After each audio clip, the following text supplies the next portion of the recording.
क्या आप जानते हैं चंबल घाटी में स्थित है एक ऐसा राज्य जिसके नाम का मतलब ही है मोरों का बसेरा। जी हाँ, हम बात कर रहे हैं मुरैना की, जिसका इतिहास जाता है महाभारत काल तक। कैसे? मुरैना में स्थित है कुंतलपुर, जहां पर पांडवों की माता कुंती का बचपन बीता था, और यही वह जगह है जहां कुंती ने कर्ण को नदी में बहा दिया था।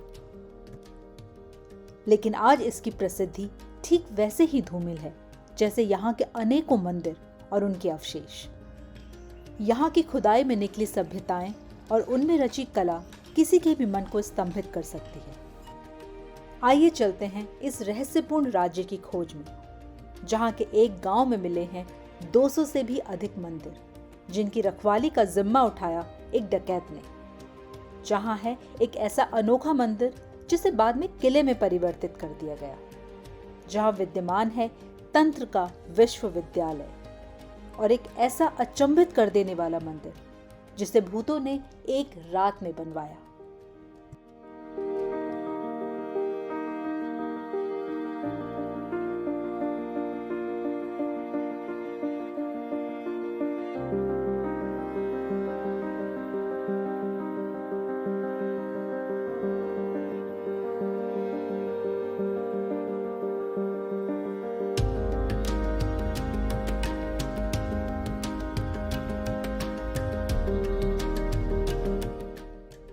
नमस्ते, स्वागत है आपका बंजारा कपल के एक और एपिसोड में। तो ग्वालियर जहाँ पे अपने किले के लिए विख्यात है, अपने खाने पीने के लिए विख्यात है, वहीं पे ग्वालियर के पास में 35 किलोमीटर की दूरी पर एक गांव पड़ता है पड़ावली। वहाँ पे बटेश्वर करके एक ग्रुप ऑफ टेम्पल्स है, मंदिरों का समूह है जो हाल ही में एक्सकेवेट हुआ है, और उसके अंदर 200 से भी ज़्यादा मंदिर निकले हैं। और अब आज हम उन्हीं मंदिरों को आपको दिखाने के लिए यहाँ पे आए हैं। Right now we are here at Bateshwar group of temples. आइए आपको मंदिरों के दर्शन कराते हैं।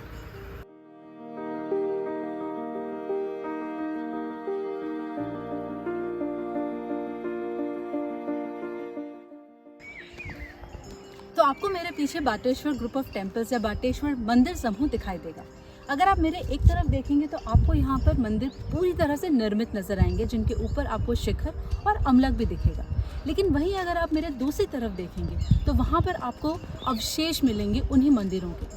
तो ये जो मंदिर अभी आपको पूरी तरह से निर्मित दिख रहे हैं, ये भी जब मिले थे तो इसी हालत में मिले थे, जिनको बाद में एएसआई ने और स्पेशली के मोहम्मद सर ने दोबारा से निर्मित करवाया, और इसलिए आज आप इनको इस तरह से खड़ा हुआ देख सकते हैं। इन मंदिरों की ये जर्जर हालत किसी भूकंप की वजह से है या फिर किसी हमले की वजह से, इसका पता आज तक नहीं चल पाया है। यहाँ पर मिले अवशेषों के आधार पर अनुमान लगाया जाता है कि इस जगह पर 200 से भी ज्यादा मंदिर रहे होंगे। आज तक इनमें से 60 मंदिरों का पुनर्निर्माण किया जा चुका है।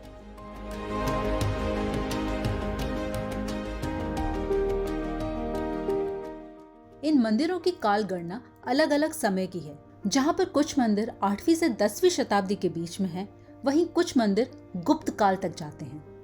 इतिहास के पन्नों से ये मंदिर लगभग 500 वर्षों तक लुप्त रहे, और फिर इनका पता चला 19वीं शताब्दी में। तो जैसा कि आप देख सकते हैं, ये जितने भी मंदिर हैं ये गुप्ता एरा के बाद में बने थे, यानी गुप्ता डायनेस्टी के बाद में। परंतु इनकी जो पूरी की पूरी शैली है वो उत्तर शैली है, जिसमें से गुर्जर प्रतिहार शैली में ये मंदिर बने हुए हैं। गुर्जर प्रतिहार एक उत्तर भारतीय शैली है, और इसका पता चलता है मंदिरों के स्तंभ, शिखर और उसके ऊपर बने कलश के बनावट से।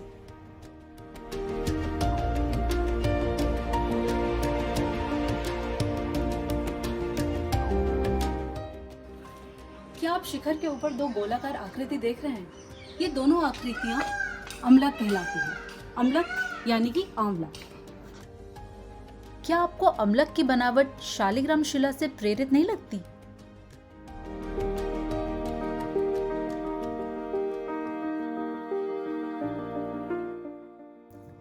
अमलक के अतिरिक्त यहाँ पर कुछ और मूर्तियां भी मिली हैं, जैसे कि ये सिंह की प्रतिमा, ये नंदी की मूर्ति, और दीवारों पर ये अन्य प्रतिमाएं। सनातन धर्म में यंत्रों का बहुत महत्व है। कुछ यंत्र अष्टदल कमल के ऊपर होते हैं, जबकि कुछ यंत्रों की आकृति में आपको 16 दल कमल नजर आएंगे। यहाँ पर बहुत सारे मंदिर हैं जिनमें आपको अष्टदल या फिर 16 दल कमल की आकृति नजर आएगी, और ये आकृति मंदिर के ठीक केंद्र में नजर आती है।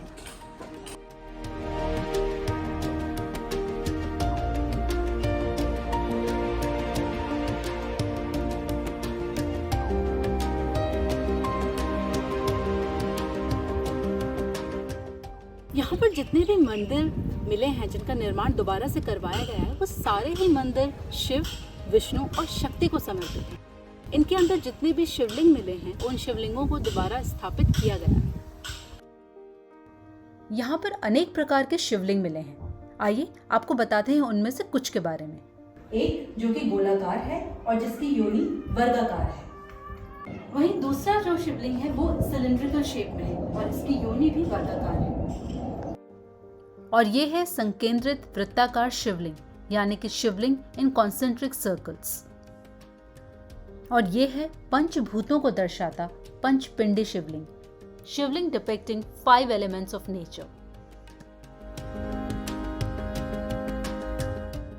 तो अभी तक हम बात कर रहे थे मंदिर की बनावट के बारे में।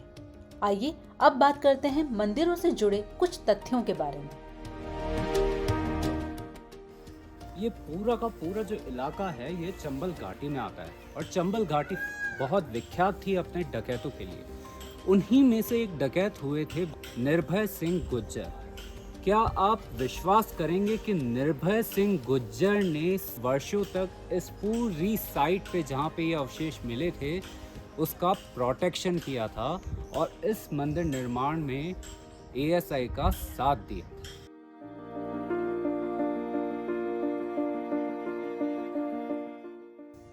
इस मंदिर समूह के बीच हमें एक बहुत बड़ा विष्णु को समर्पित मंदिर दिखा। आइए चलते हैं उसकी तरफ। तो इस मंदिर को देखकर लग रहा है कि बाकी मंदिरों के मुकाबले ये थोड़ा भव्य है और इसमें ज्यादा शिल्पकारी भी है। आइए इसको अंदर से देखते हैं।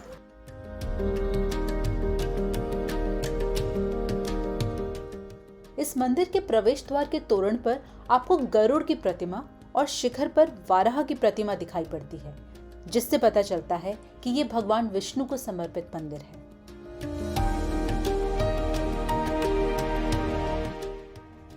ये मंदिर एक चबूतरे पर स्थित है और इसका निर्माण कार्य अभी भी चल रहा है। और अब चलते हैं यहाँ के मुख्य मंदिर भूतेश्वर मंदिर की ओर।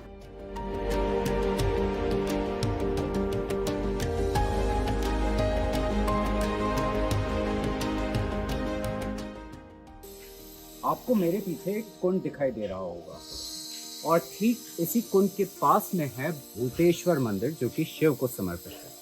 आइए आपको भूतेश्वर मंदिर के बारे में बताते हैं।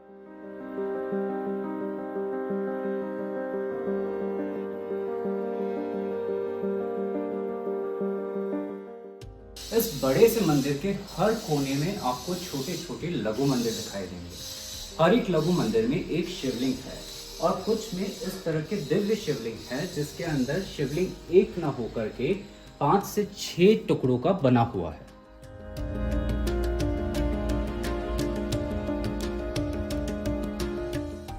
वहीं पे जो मुख्य मंदिर है उसके ठीक बाहर, जैसा हमने आपको बताया था, एक यंत्र की आकृति है जिसके अंदर के चक्र में अष्टदल कमल है और बाहर के चक्र में 16 दल कमल है।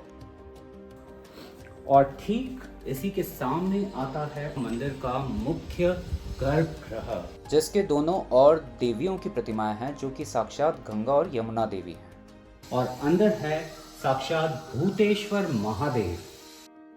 दिखने में यह एक स्वयंभू शिवलिंग प्रतीत होते हैं। भले ये भूतेश्वर महादेव का मंदिर है जिसके बाहर आपको एक नंदी की प्रतिमा भी मिलेगी, परंतु अगर आप गर्भगृह के ठीक ऊपर देखेंगे तो आपको एक गरुड़ की आकृति दिखेगी। जैसा हमने आपको आईहोड़ के वीडियोस में बताया था कि गरुड़ की आकृति जनरली विष्णु मंदिरों पे होती है, तो हो सकता है कि पूर्व काल में यह मंदिर विष्णु मंदिर रहा होगा और बाद में इस मंदिर को विष्णु से शिव मंदिर में परिवर्तित किया गया होगा। परंतु देखने में जब हम शिवलिंग को देखते हैं तो वह शिवलिंग प्राकृतिक शिवलिंग दिखाई देता है। तो यह कहीं पे भी नहीं लिखा है और किसी को भी नहीं पता है कि क्या यह मंदिर पहले विष्णु मंदिर था या यह आरंभ से ही शिव मंदिर रहा है।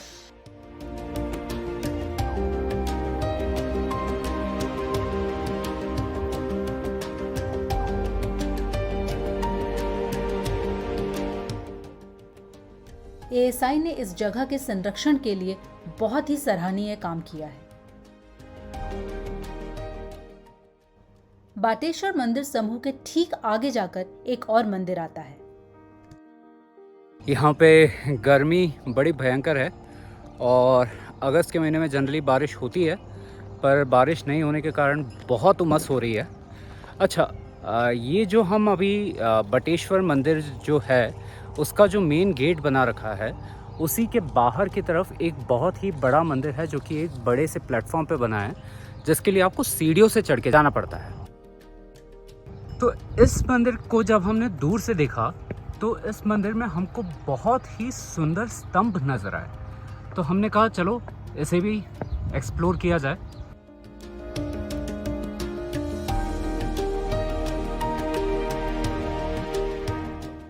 इस मंदिर के स्तंभ गोलाकार हैं और उनके ऊपर कीचक बने हुए हैं।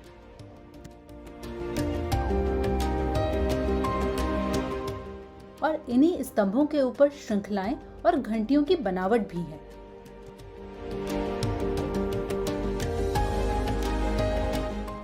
और वहीं कुछ स्तंभों पर मनुष्य और वानर की आकृतियां हैं। अधिकतर मंदिरों में कीचक की मुखाकृति एक मनुष्य की होती है, किंतु यहाँ पर कीचक की मुखाकृति हाथी, शेर और वाराह की है।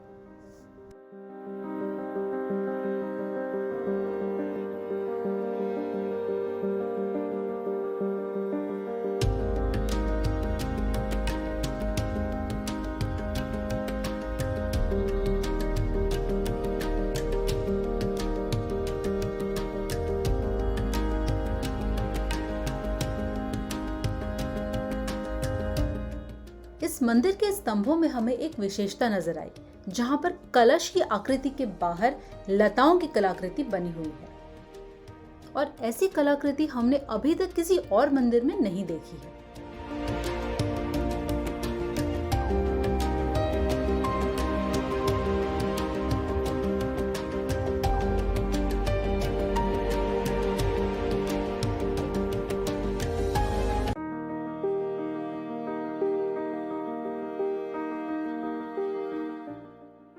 इस मंदिर की बाहरी दीवार पर हमें भगवान शिव का नृत्य करता हुआ एक अद्भुत विग्रह नजर आया, जिसमें उन्होंने हड्डी से बना हुआ एक वाद्य पकड़ा हुआ है।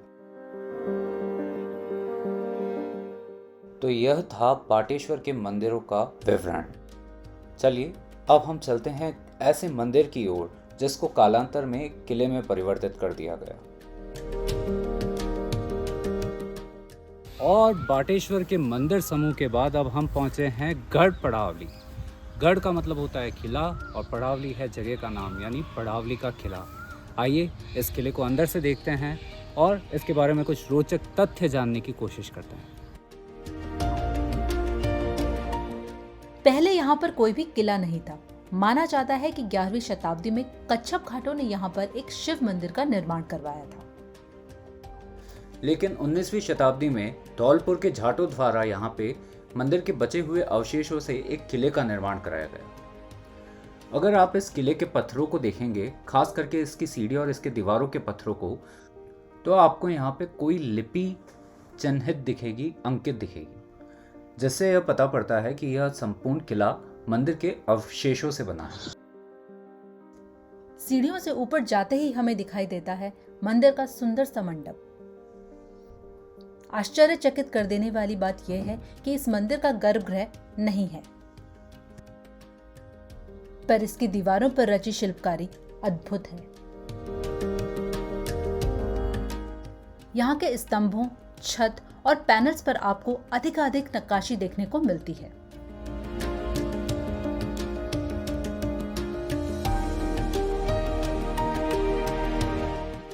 और यहाँ पर देखिए इस स्तंभ को, यहाँ पर आपको एक लिपि देखने को मिलेगी।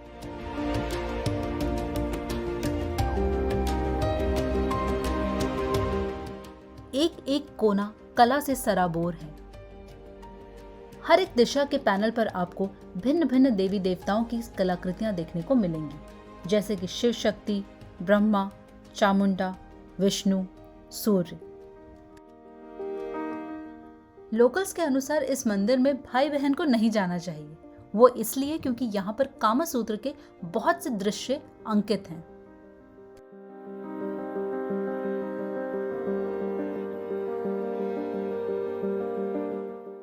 और मंदिर से होते हुए आप किले में प्रवेश करते हैं।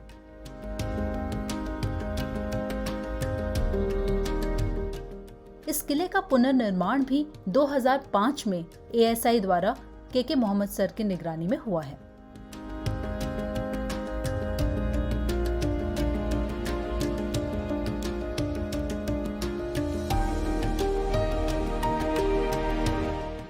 माना जाता है कि ये शिवलिंग मंदिर के गर्भगृह में स्थित था।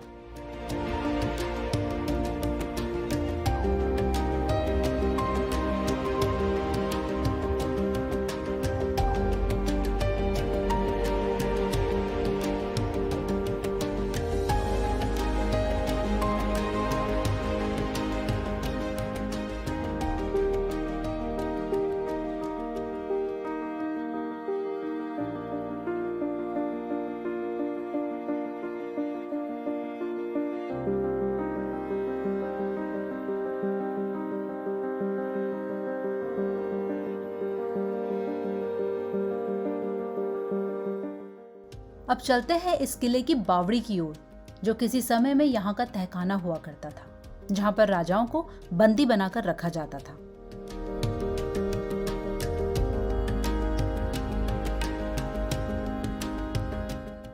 यह है वो बावड़ी और इसके समीप ही है वो कमरा जिससे तहखाने में जाने का रास्ता है।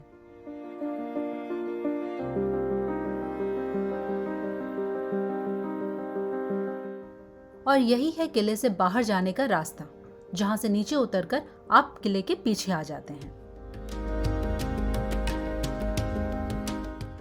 यहाँ पर जो आपको दो सिंह की प्रतिमाएं दिख रही हैं, माना जाता है कि ये प्रतिलिपि हैं। जो यहाँ की मूल प्रतिमाएं हैं वो गुजरी महल के बाहर रखी हुई हैं।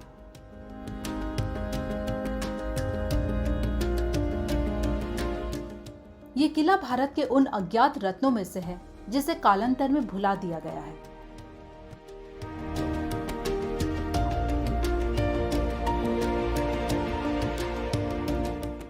ठीक बाटेश्वर की तरह यहाँ पर भी ASI द्वारा ये उद्यान बहुत ही अच्छे तरीके से मेंटेन किया गया है।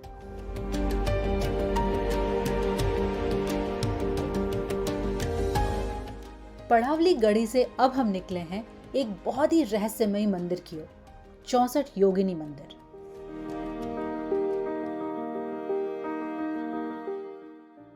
तो फाइनली गढ़ पड़ावली रेक करके हम पहुँचे हैं मितावली। मितावली विख्यात है अपने 64 योगिनी मंदिर के लिए। यह मंदिर एक पहाड़ के ऊपर है। कहा जाता है कि हमारे इंडियन पार्लियामेंट का जो डिज़ाइन है वो इसी मंदिर से प्रेरित है।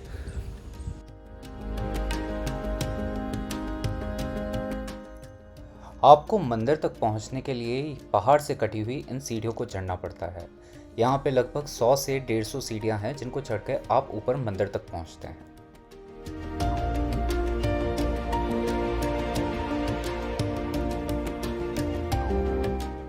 और ऊपर पहुँचने पर हमें दिखाई देती है यह गोल इमारत।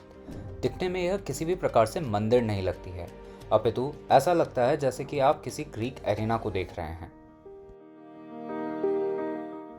आसपास के जो गांव वाले हैं वह इस मंदिर को 7100 महादेव मंदिर के नाम से भी जानते हैं, पर पूछने पर हमें कोई नहीं बता पाया कि इसे 7100 महादेव क्यों कहा जाता है। माना जाता है इसका निर्माण राजा देवपाल ने कराया था। ASI के हिसाब से यह मंदिर 13वीं शताब्दी में बना था, पर लोकल्स का मानना है कि यह मंदिर इससे सदियों पुराना है। और क्योंकि यहाँ पर बहुत ही कम लोग आते हैं, इसीलिए यह मंदिर और भी ज़्यादा रहस्यमयी लगने लगता है। आइए अंदर से देखते हैं इसकी पूरी बनावट।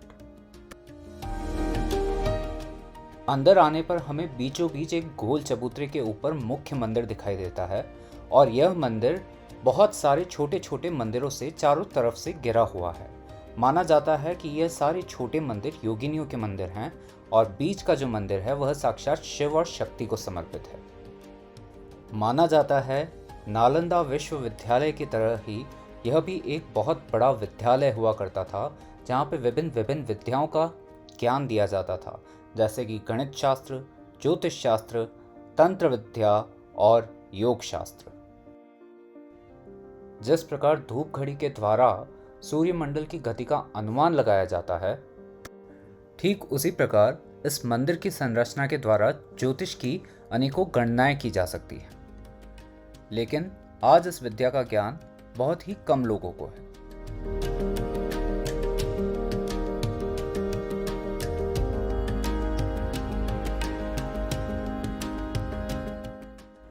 मुख्य मंदिर के अंदर पहुंचकर हमें वहां पे 2 शिवलिंग दिखते हैं। यह दोनों शिवलिंग शिव का स्वरूप न होकर के शिव और शक्ति दोनों का स्वरूप है।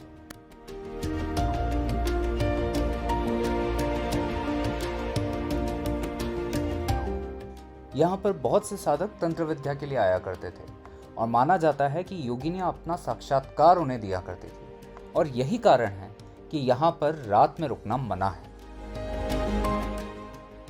और एक दिलचस्प बात यह है कि यहाँ पे 64 खंड नहीं है।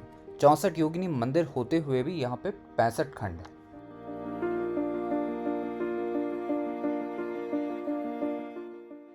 तो यहाँ पे हमें मिले हैं 2 प्यारे प्यारे बच्चे जिनका नाम है कवित और छोटू। छोटू, आपका सही नाम क्या है? मयंक और कवित। और मयंक और कवित हमें बता रहे हैं कि यहाँ पे इस मंदिर के अलावा एक सुरंग भी है।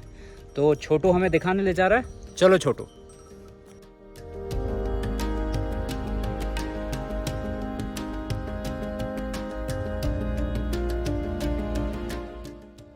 अरे वाह,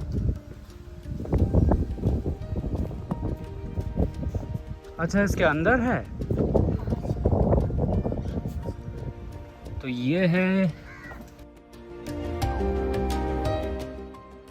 है एक अंदर से सुरंगमयी रास्ता।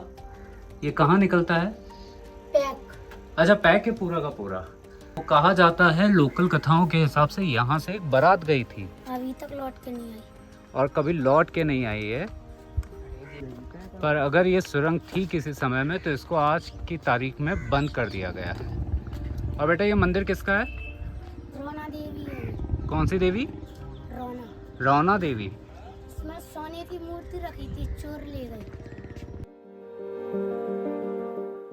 तो यह थी हमारी कहानी मितावली के 64 योगिनी मंदिर के बारे में, जो कि अत्यंत रहस्यमयी है और एक समय में जो अपनी तंत्र विद्या और विश्वविद्यालय होने के लिए विख्यात था।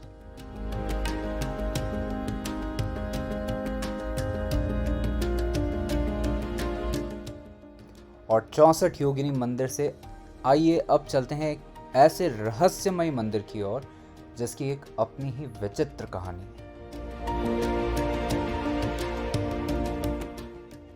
जब हम यहाँ पहुँचे तो हमें बहुत से अवशेषों का यह एक ढेर दिखाई दिया और इन्हीं अवशेषों के ढेर के आगे था यह दिव्य मंदिर। इस अद्भुत मंदिर को देखते से ऐसा लगता है मानो कि यह अभी भरभरा के गिर जाएगा, क्योंकि इसमें न चूना है न सीमेंट है। ऐसा लगता है मानो कि एक के ऊपर एक पत्थर रख दिए गए हैं इसे बनाने के लिए, और यह अधूरा सा नजर आता है। इतिहासकारों की माने तो इस मंदिर का निर्माण 11वीं शताब्दी में राजा कीर्तिराज ने करवाया था। उनकी रानी का नाम था ककनावती, जो बहुत बड़ी शिव भक्त थी, और उन्हीं के नाम पे इस मंदिर का नाम पड़ा ककन मठ। लेकिन यहाँ की लोक कथाएं बहुत ही अलग है। लोक कथाओं की माने तो इस मंदिर का निर्माण साक्षात भूतों ने किया, वो भी एक रात में। और जब वो इस मंदिर का निर्माण कर रहे थे और ब्रह्म मुहूर्त में ही एक औरत ने चक्की चलाई तो उस चक्की चलाने की आवाज़ से वे डर के भाग गए, जिसके कारण यह मंदिर आज भी अधूरा है। सत्य जो भी हो, परंतु यह मंदिर अपने आप में अपनी विचित्रता में भी एक सुंदरता को समेटे हुए है। और इस मंदिर के अंदर हैं साक्षात शिवलिंग के रूप में महादेव। इस मंदिर की दीवारों पर बहुत ही सुंदर शिल्प बने हैं देवी देवताओं, अप्सराओं, गणों इत्यादि के।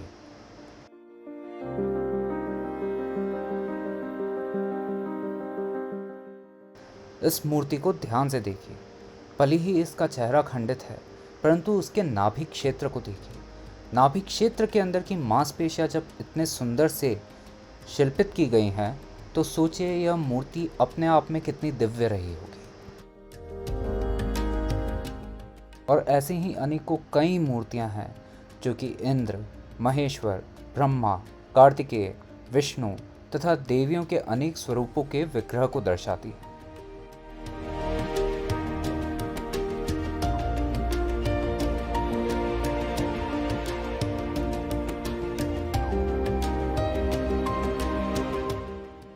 मंदिर का निर्माण कुछ इस प्रकार है जैसे एक के ऊपर एक पत्थर रख दिए गए हों, बिना किसी चूने अथवा मिट्टी के।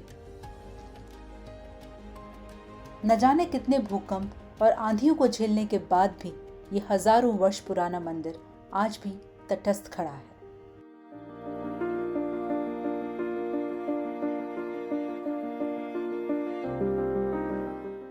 ध्यान रहे, इस मंदिर में सूर्यास्त के बाद आना मना है।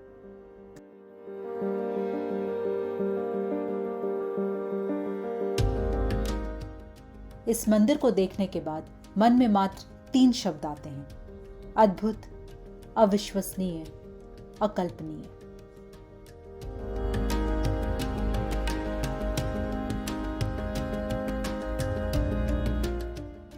और भूतों द्वारा बने इस मंदिर में मिला हमें यह प्यारा सा हंसता खेलता भूत। और सच मानो तो यह भी किसी संयोग से कम नहीं। तो आज के लिए बस इतना ही। ऐसी ही रहस्यमयी और रोमांचक खोजों को लेकर हम आपके सामने प्रस्तुत होते रहेंगे। अगर आपको हमारा ये प्रयास पसंद आया हो तो इस वीडियो को लाइक और शेयर जरूर करें और हमारे चैनल बंजारा कपल को सब्सक्राइब करना ना भूलें। नमस्कार।